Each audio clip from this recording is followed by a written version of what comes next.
Welcome back. So today we're doing the 71st to 73rd days to start with. Most of these are groups of different practices now that we're finishing out in the course, so usually 3 days at a time.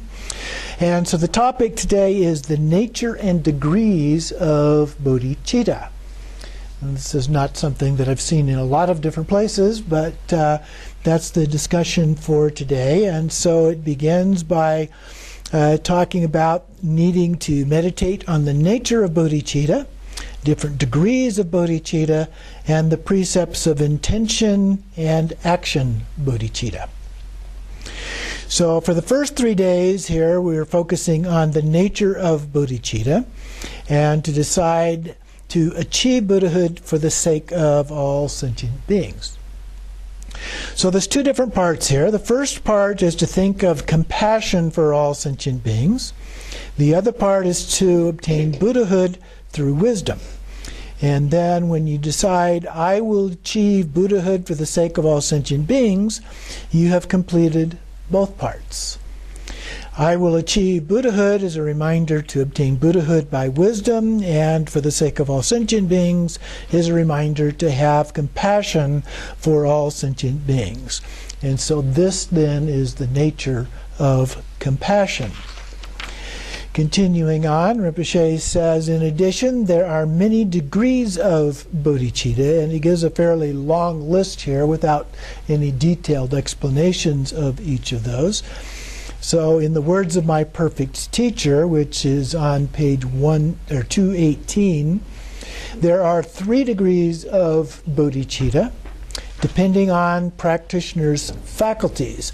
What it talks about here is 3 different approaches to helping others achieve bodhicitta. The one is the role model of a king, one is a boatman, and the other is a shepherd. So the idea of the model of a king is that because the king is the ruler and tells people what to do, that first of all you achieve the enlightenment and then you use that to help others. Okay, so the king comes first, so to speak. The idea of a boatman is this would be somebody that takes people across the river on a raft or a boat. We all go together at the same time. Okay, so that's the role model being described there. And in the third one, the idea of a shepherd, the shepherd goes behind the sheep. And it runs them through the gate and the fence, but is the last one through and then closes the gate behind. So that role model is that everybody else achieves enlightenment and then you achieve enlightenment. So those are 3 models. It doesn't say necessarily that any one is better than the others, although I have heard lamas say that the latter is preferable to the others, but that's not necessarily the case in all situations here. So those are the first 3 from the words of my perfect teacher, but there are others. There are 4 degrees of bodhicitta depending on a practitioner's realization level. There are 2 degrees depending upon the relative and genuine bodhicitta.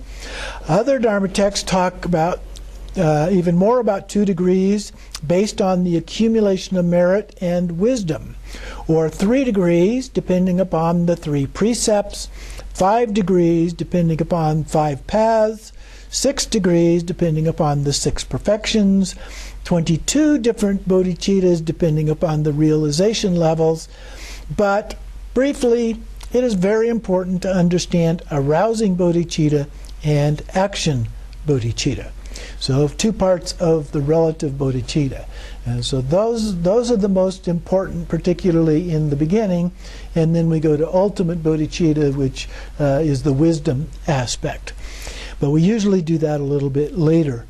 So the arousing is setting our intention, and the action, or the different actions, the loving kindness, compassion, and other kinds of actions that we take to actually help others. So arousing bodhicitta is a promise to achieve the result, whereas action bodhicitta is a promise to take action, the cause. So arousing bodhicitta in your mind and practice with your action, you've completed both arousing bodhicitta and action bodhicitta. You have arousing bodhicitta when you contemplate attaining Buddhahood. You have action bodhicitta after you have received the bodhisattva vows. Not that we've actually done the action yet, but we've committed to doing the action. There are many different degrees of bodhicitta, not all talking about those details here, but it can make you feel confused. So when you understand the nature of bodhicitta and the degrees of bodhicitta, you can recite the arousing bodhicitta from the Longchen Nyingtik. So once you get an idea that there's lots of different approaches to these levels, if you will, based on different sets of practices or teachings, then you get the idea there's lots of different ways of looking at this. But as long as you understand the arousing bodhicitta and the action bodhicitta, that's the essential part here in terms of the nature of bodhicitta. And so then there's this verse from the Longchen Nyingtik that he includes in the text. Ho, mesmerized by the sheer variety of perceptions which are like the illusory reflections of the moon in water, beings wander endlessly astray in samsara's vicious cycle, in order that they may find comfort and ease in the luminosity and all-pervading space of the true nature of their minds. I generate the immeasurable love, compassion, joy, and equanimity of the awakened mind, the heart of bodhicitta.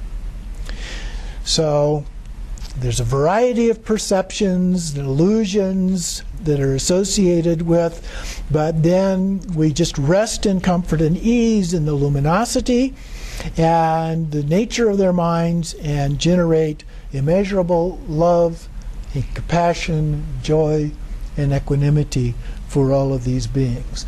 And so when we do that, then we're accomplishing both the intent and the action aspects of that. So he says to recite this as much as you can, and then that this also includes the complete 9 jhana paths from the hearer vehicle to Zopa Chimpo, and therefore this prayer is the union of Sutrayana and Tantrayana. So Sutrayana are the first 3 levels, the first 3 jhanas, and Tantrayana are the last 6 of those. So those are all included in these incomparable Vajra words endowed with blessings. And then you will get a lot of benefit even just reciting these Vajra words. And then after we've done the contemplation on these different levels and the nature, recited the verse, then we just rest in that state and conclude by reciting the dedication prayer as we have been doing. Then we go on to some specific actions here for the 74th through the 76th day. We have others as equal to one's self, or sometimes calling equalizing self and others. And so again, we do this for a period of 3 days. We begin with the preliminary practices that we've talked about previously. And then we contemplate on others as equal to ourself. And this is a part of arousing bodhicitta. And other places this is sometimes referred to as a part of action bodhicitta. So that's one of the slight differences in terms of how these are understood. In the words of my perfect teacher, it talks about precepts for arousing bodhicitta, which includes the following 3 practices. First, considering others as equal to oneself, which starts on page 222. Then exchanging oneself and others, which is on page 223. And then considering others more important than oneself on page 228. So the reason for giving up on others is our own selfishness. And we're selfish, then it's easy to give up on others because we're so focused on ourselves. So when you practice these 3 actions, you will be less selfish and will not give up on any being. But normally, the precepts for arousing bodhicitta are to abandon the 4 black actions and to take the 4 positive or white actions. and not to give up on any sentient being. So omniscient Longchen Rapjam said that the precepts for arousing bodhicitta are the four boundlessnesses. So here it is very important to know about these precepts of arousing bodhicitta from other texts. So the four black actions are to deceive the teacher who is worthy of reverence, to lead others to regret their virtuous actions, to disparage those in the Mahayana doctrine, and to cheat others. So those are all considered black actions or things you should not do. Then we have the four white actions, which are the opposite of those four. And so we have never deceive the teacher who is worthy of reverence, never lead others to regret their virtuous deeds, never disparage others in the Mahayana doctrine, and never cheat others. So these are some additional teachings in terms of the kinds of things for arousing bodhicitta, some fairly specific examples here. And then he continues on. An example of abandoning sentient beings is when somebody makes you feel angry, and then you think that in the future, even if you have a chance to help him or her, you never will. Okay? I'm getting you. You did this to me, and it's on my checklist, and I'm going to watch everything you do. So we abandon them. Even if you have a chance to refrain from harming him or her, or to save him or her, you will never do that. If you have intentions like these, then you have broken the arousing bodhicitta vows, which is to help all beings attain enlightenment.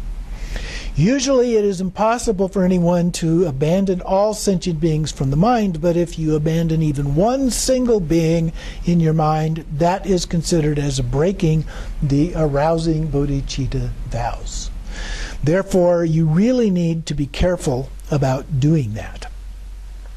And then he continues, thus, by abandoning completely those four black actions and taking the four white actions, you will never give up being any being in your mind. Practice the four boundless thoughts for the 3 days, the 59th, the 70th days, as much as you can. Based on the foundation of these, consider others as equal to oneself, exchange oneself with others, and even consider others as more important. So here, in this context, he's still talking about all three of those practices that are mentioned in the words of my perfect teacher.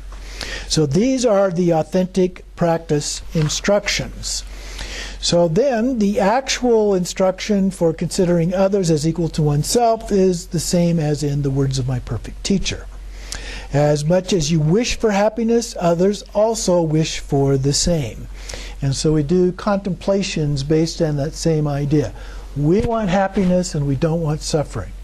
Other people want happiness and not suffering. And so we do these contemplations on that. So usually we start off thinking about somebody we care about. And since we care about that person, we want them to be happy and we want them not to suffer just the same as us. So we look at them as being the same as us. Then we look at neutral individuals or groups of people that we have no feelings in particular one way or the other about them, and we recognize that they too want happiness and peace, no suffering. And so we contemplate that for a while, and then we move on to what are considered to be enemies. Either people that we don't think very much of, that don't like us, or perhaps that we don't like, or that don't like us in one way or another, considered in the text to be enemies. And so we contemplate them, but they also would like happiness and peace and not to have to suffer. And so we go through each of those three different groups of people, contemplate those as a part of the actions here. And then he says, as much as you try to avoid suffering, others also wish to avoid suffering just like you. Therefore, you promise, I will never make myself more important and others not important from today on. I will make efforts to benefit sentient beings who used to be my mother from many previous lifetimes and were kind to me. Now, I understand that sometimes we have mothers who aren't as kind as some of this depicts them to be. And usually what the lamas will say is, if your mother was not that kind to you, would you find somebody else who was kind to you and use them as a role model for this kind of thing. So you can do that. That's another alternative here for that. And then understand like that. Then when you conclude, then you also rest your mind in that state and then do the completion practices. So if you want something, a model, in my book, Innate Happiness, gives a description of these on page 114 and the way that these practices are also commonly done here. So we'll take a short break.